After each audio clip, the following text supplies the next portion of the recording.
So now we're at the end.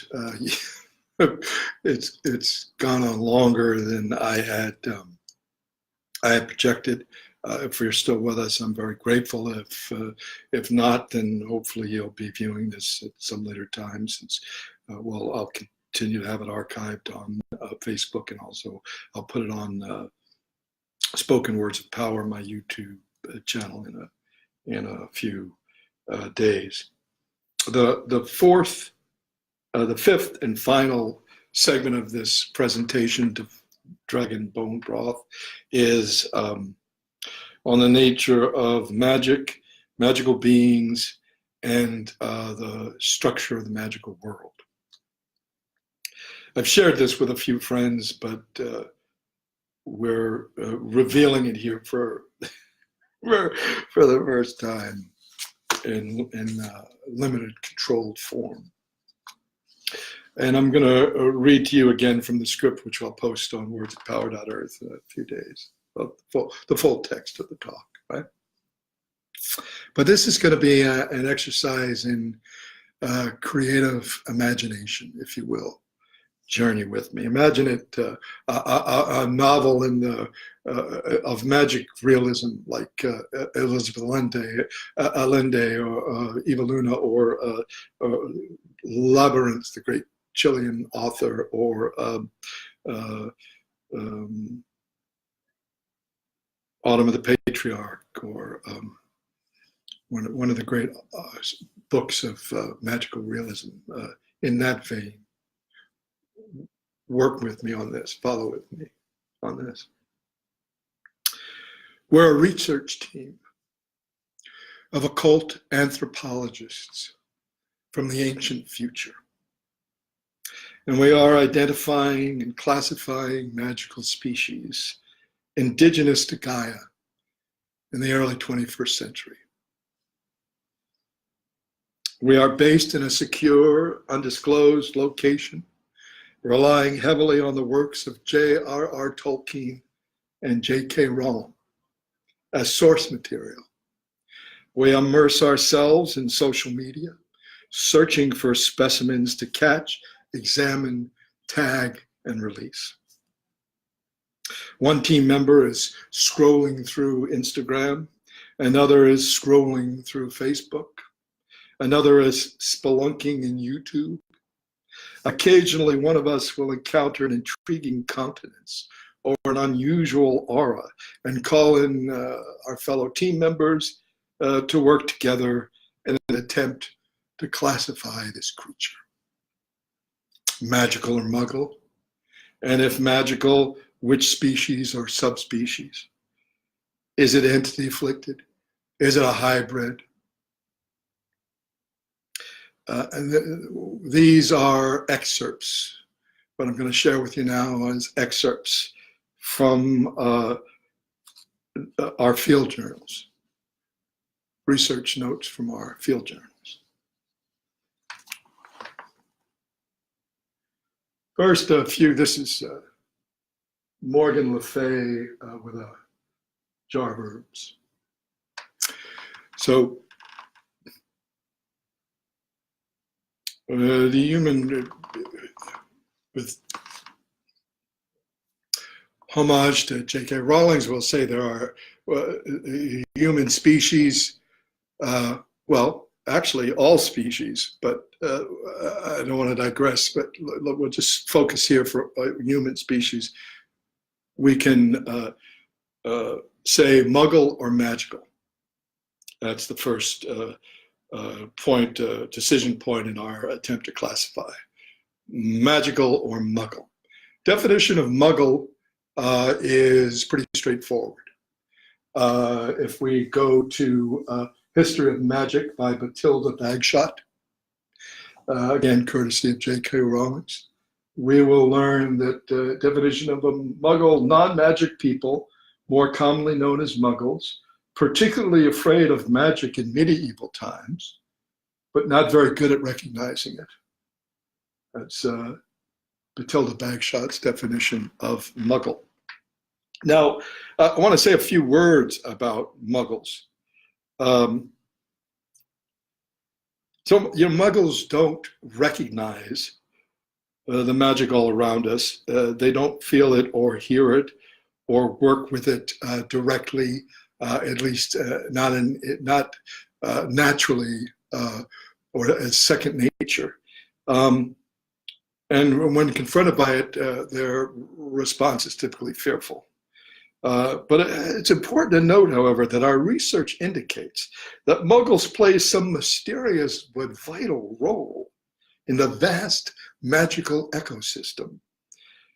Further research is called for, and in fact, there are certain theories being developed that muggle itself is simply a different kind of magic that has yet to be understood. But I'm going to lay that aside. But it should be noted that muggles are often healthier, happier, more prosperous, have higher morals, are even kinder than magicals. This is something we've observed in our research. So being classified a muggle in many ways could be understood as quite a blessing. And the ratio of magical to muggles, it's open for debate. It's a subject of ongoing research. I don't want to bog us down in that. I would also note that we haven't gone into classifying different types of muggles, subspecies of muggles. Only thing I'm not really interested in that line of research. I respect that other are. Mr. Weasley at the ministry is very partial to the study of muggles, I understand, but it's not of interest to me. What I will say, though, what has become relevant in our research is that we've identified that there are magical muggles that have a relationship with magic, a real relationship with magic, an ongoing interactive relationship with magic in their own way. And there are also heroic muggles whose life experience or whose force of character or whose sense of history take them into myth in a way that makes them heroic. So magical muggles and heroic muggles are two kinds of muggles that I do want to draw attention to. It's also important to notice that sometimes hobbits are mistaken for muggles and muggles are mistaken for hobbits. But again, I don't want to get too down in the weeds, but that's important caution to mention. So the definition of muggles is straightforward, but the definition of a magical being is somewhat more elusive, since of course it's would be dependent upon a definition of magic, which is arguably an impossibility. I don't want us to lose ourselves in a philosophical discussion, but I will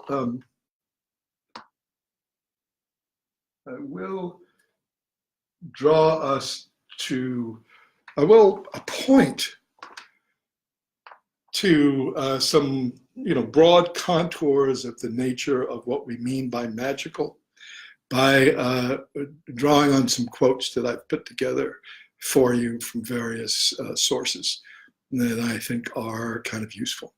This first one is from Scott Cunningham's Encyclopedia of Magical Herbs, and it starts the basis of herb magic and all magic is the power. Power has worn many names and forms throughout the centuries. At times, even its existence was kept secret to those with common knowledge. The power is that which generated and maintains the universe. The power is that which generated and maintains the universe.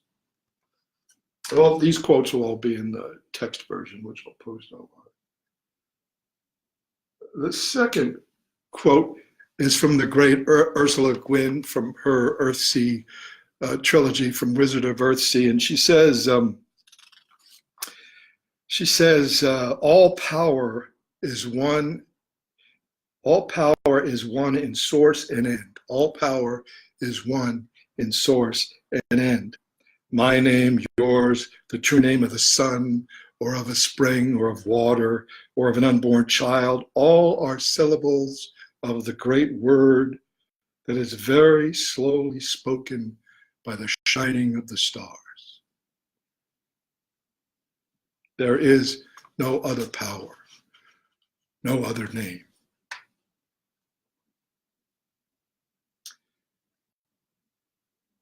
This is Carradine.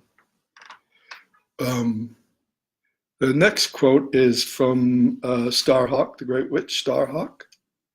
And in Dreaming the Dark, Magic, Sex, and Politics, she says, when we practice magic, we are always making connections, moving energy, identifying with other forms of beings. To put it another way, at its heart, magic is a paradox. At its heart is a paradox. Consciousness shapes reality. Reality shapes consciousness. So magic is actionable and interactive, willful from within the reality to work upon reality. The next one is from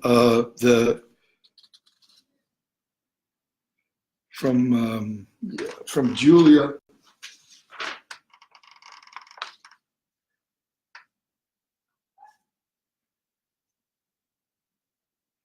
Yes, Judica Ills, the big book of practical spells, everyday magic that works.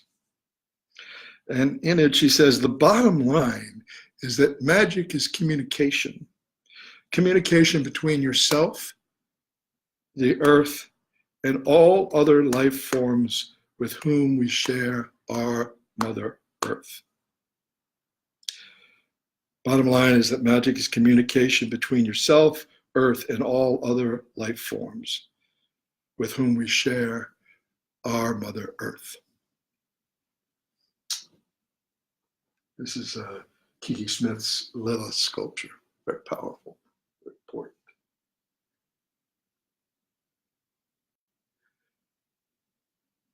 So let's get that last one. So that's just a sense of some of the broader contours of what a definition of or contemplation of the nature of magic might be, right? So what then are magical beings? So I have two more drawings, two more crazy drawings, if you indulge me.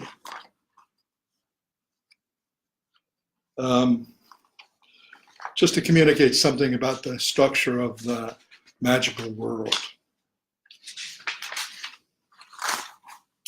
So the magical world are dualistic kind of the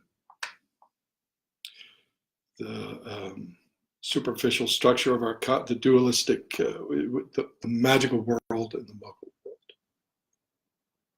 So just consider this first conceptually. So so they're not separate. In other words, it's not a magical world and a muggle world. But nor is it intersecting. It's not a magical world that intersects with a muggle world. It's neither of those models really work. It's more like this.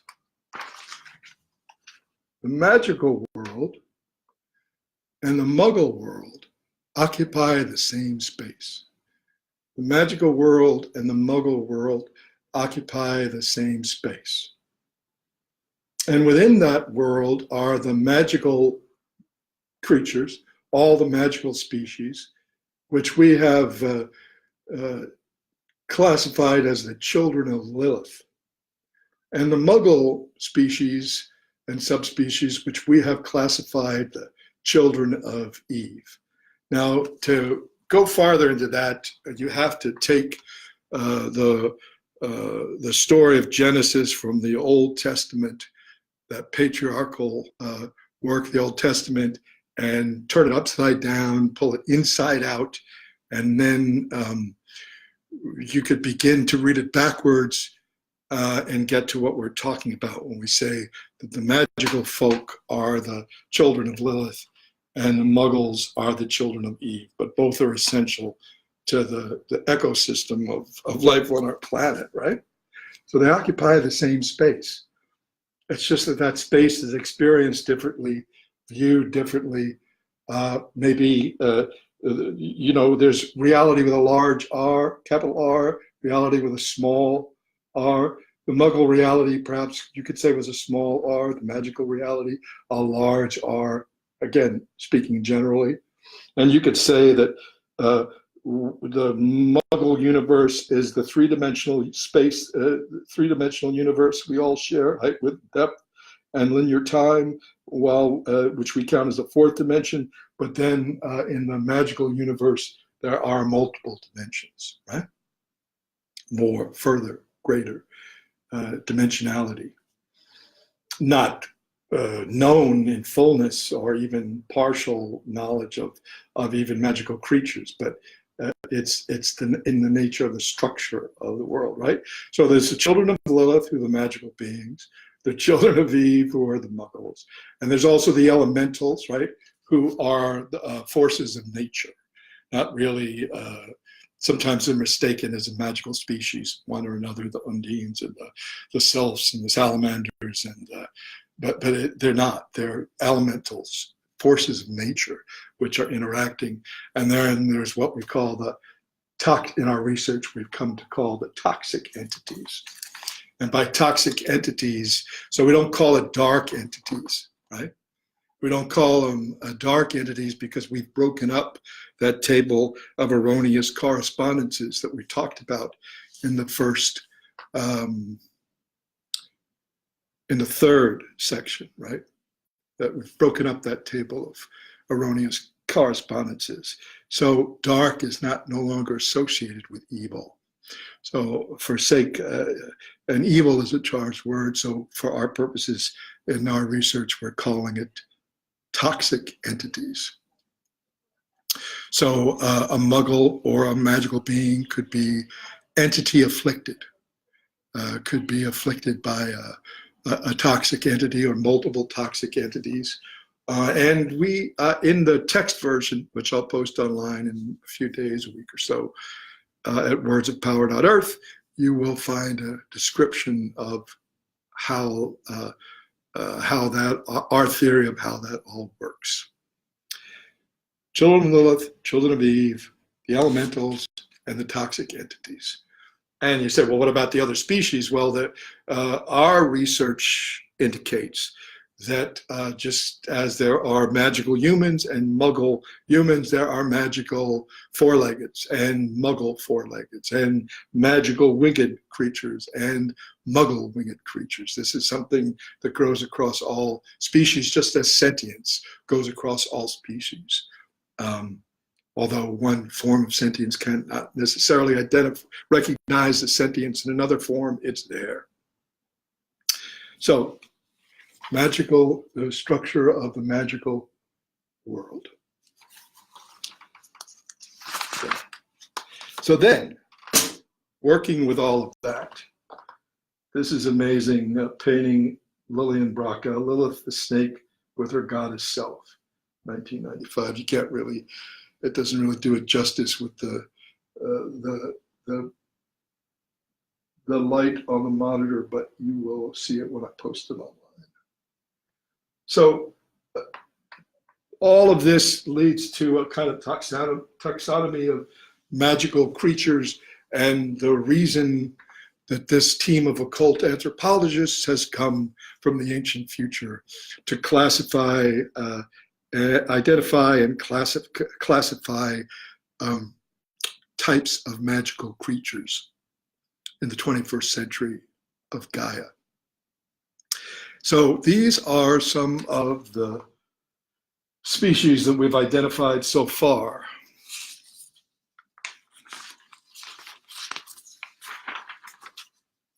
Fae, pixie, sprite, mermaid, centaur, unicorn, Pegasus, Peris, Jinn, genie, Garuda, brownies, dwarves, Valkyrie, elves, vampire, werewolf, Amazon. There are others. And then there are also hybrids of one form or another, and there's also subspecies. So you may classify a mermaid, but then once you've classified multiple mermaids, you see very clearly there are subspecies and subspecies of peris and subspecies of centaurs, etc., etc., etc., subspecies of unicorns. Again, these are types of entities. These are types of energies that a being will kind of serve as a provisional symbol for the kinds of energies that a magical being contains and carries in its incarnation. So there's hybrids, and there's also various qualifications. So in other words, a magical being could be entity afflicted, or in other words, have a parasitic relationship with some kind of toxic entity. Likewise, a muggle could be entity afflicted or afflicted by multiple entities, parasitic toxic entities, living off and warping that person's life, that creature's life and behavior. You could also have a muggle afflicted magical. In other words, a magical being who was raised among muggles, has no real understanding of its own magical nature or of the nature of magic, so is living through the muggle values with which it has been imposed with love in many families. But it's different, so its nature is different. So it's muggle afflicted because it's living through a muggle framework of reality that doesn't serve its the full scope of its magical being. So you have muggle affliction among magical creatures. You have entity affliction among both magical and muggle creatures. You also have magical beings with muggle values, which is different from being muggle afflicted. So muggle afflicted is like an unconsciousness, a way your mind is shaped. Your mind is languishing in the harness of a muggle framework that doesn't fit you. But a muggle values is different. Muggle values is a magical being because of their psychology or their karmas or their choices. They like these muggle values. Remember, those muggles are often healthier, more prosperous, kinder. A lot of benefits to being a muggle. So there are magical creatures with muggle values. There are magical creatures who are muggle afflicted. There are magical creatures who are entity afflicted. There are subspecies of various magical creatures, and there are hybrids of magical creatures. For instance, we've in the last 2 weeks, we've identified a let's see here, give you a sense of this. Yeah, we've identified a incubus. So that's a really developed toxic entity, an incubus and succubus, not vampire, that's different. Incubus and succubus. This is an incubus, a toxic entity, incubus, occupying the shell of a muggle, which projecting itself as a magical being, in fact, a tantra teacher. So an incubus occupying the shell of a muggle and presenting itself as a magical being. And we've identified a hybrid Amazon Pegasus hybrid witch, living as a wife and mother and healer. And we've identified a elven sorceress on the cusp of Fae. I'll explain that in a moment. Elven sorceress on the cusp of Fae, performing and leading, creating a ritual dance. So those are just 3 classifications that we've come up with in our research in the past days and weeks. What do I mean by the cusp of Fae? So in the beginning was Dakini, or what we have come to know as Dakini. And this was before East and West. But East and West, bifurcation. And in the West, the patriarchy developed in the East and the West. Both the civilizations of the East and the West have suffered from patriarchy, from the perversion of patriarchy, but they've developed differently. So the East, the iconography is balanced in a sense. There's the male and female. Often you see them coupled. There's an acknowledgement of the goddess much stronger and less constrained than it is in the East, than it is in the West. But there's still the hierarchy. The traditions are hierarchical. The energy that has come down, the enforcement of those traditions is patriarchal. The institutions are patriarchal, but the iconography is balanced. But in the West, most of it is totally gone. And so we say Fae because what we come to know as Dakini in the East was lost in the West because it had to go underground. Spanish Inquisition and so much else. It had to be hidden. It had to be veiled, kept secret for survival, right? And in the course of the secrecy that was needed for survival, it changed and morphed in different places, in different ways, and it became different things in different places. So we call this the spectrum of Fae. There's a spectrum of Fae. And there's one end of the spectrum of Fae is the fairy and the seed and the fairy peoples, and beyond the fairies are the pixies and brownies, and etc. But the spectrum of Fae goes from fairy on one side to the elves, the high elves, the elves as described in Tolkien, in Silmarillion and Lord of the Rings. So this spectrum of Fae is a spectrum of diverse subspecies that would have evolved from the same source as Dakini, but have morphed and mutated and changed and evolved in ways that were required for its own survival. And we know these as various types of witches and sorceresses and different kinds of priestesses down through the ages in different cultures and hidden away in different ways in the West. So we call it a spectrum of Fae. So it's a vast and rich taxonomy that's being developed. One last thing I'll say is that I've talked about the East and the West. In the North, we see the Valkyrie, we see other species that are known to us that we can identify because of the Icelandic sagas and the Nordic sagas and other artifacts that have been left behind. But in both the North and the South, in the global North and the global South, there are many species. There are many species which have not been identified to us, carried through in the indigenous cultures and carried through in different ways in the hidden places of the world. And so our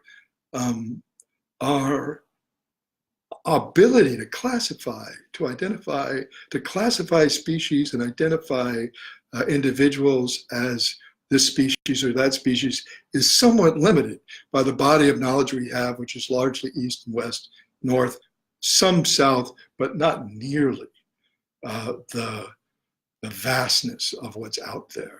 So this will only grow.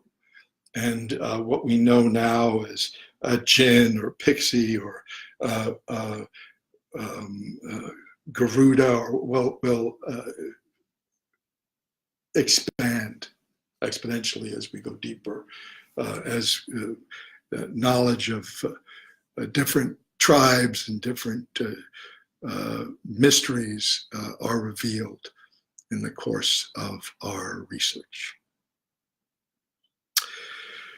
So that's just a a little tour into, and as I said, an exercise in creative imagination, an exercise in magical realism, magic realism that I hope has some meaning for you and can lead you in an enneagrammatic, if you will, look at your own life and your own relations.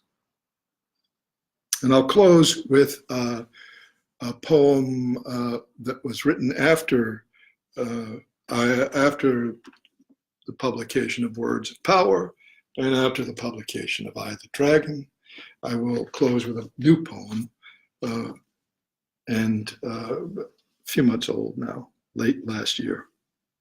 And it is called The Secret Engine of the World. The Secret Engine of the World. What are you called? Ruah, Baal, Bodhisattva, Tantrika, Agori, Troubadour, Dakini, Bhakta, Kurandara, Yogini, Wizard, Sorceress. These are all just cover stories. Your true designation is beyond human speech. Authentic, mystical love, real love, is the secret engine of the world. But this authentic, mystical love, this real love, does not act like fire or water. It does not incinerate or drown that which it encounters. Authentic, mystical love, real love, moves like a vast glacier. And whatever it does not crush or bury, it pushes forward. Yes, this love glacier levels mountains and forges canyons. It breaks the unbreakable and reshapes the earth. The love glacier is so massive that it takes a lifetime just to glimpse it. And even then, it can only be seen as far as the horizon. It moves so slowly, it is almost undetectable.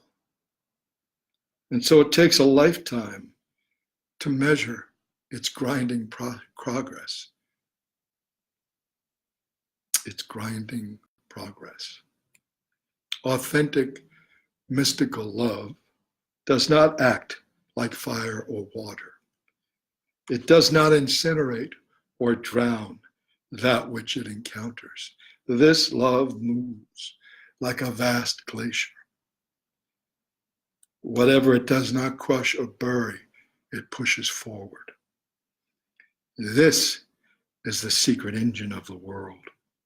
How utterly empty and free you must be to revel in the movement of this glacier, knowing that all you have ever wanted,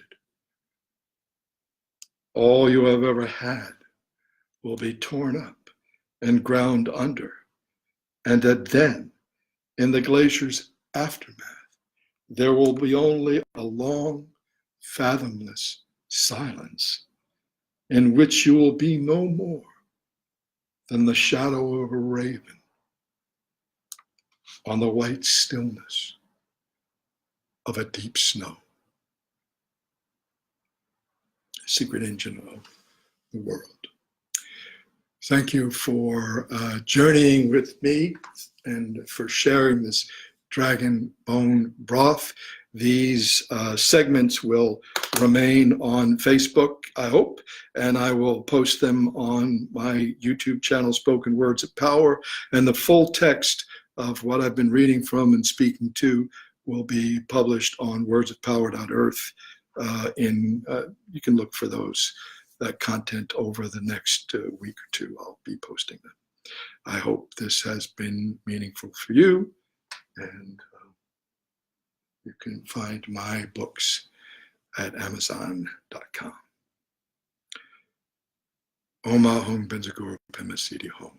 Oma Hong Benzaguru Pema Siddhi Hong. Oma Hong Benzaguru Pema Siddhi Hong. Savashidi Kara Shantu. May the Vajra of the heart be realized in this lifetime.